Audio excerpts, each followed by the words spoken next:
people really, for the last several years, have been looking at the application of unmanned aerial systems for a lot of civil and commercial opportunities.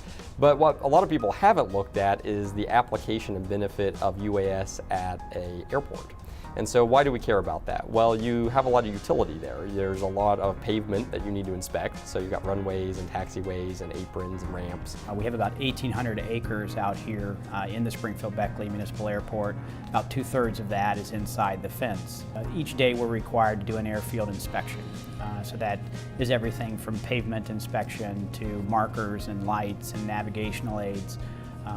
As well as fence line inspection. You also have tenants on the airport, right? So people that have hangars or facilities there, they need to be able to look at their roofs and the sides of their buildings and their HVAC systems and all those types of things. On a more boots on the ground kind of way, to be able to do an aerial inspection of, say, our fuel tanks and fuel facilities, to look at our hydrant facilities, to do a runway inspection.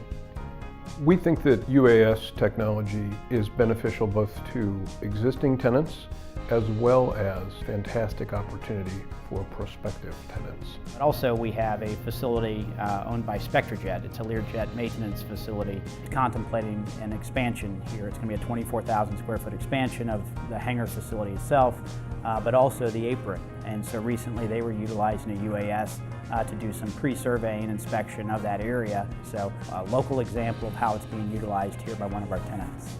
Sinclair and its UAS Center and UAS offerings is a value add for the Wilmington Air Park in multiple levels, as an owner of real estate, as a landlord, and as an economic development agency, which is first and foremost what the Port Authority is. Sinclair was involved with us at the very onset of the UAS activity emerging around the country.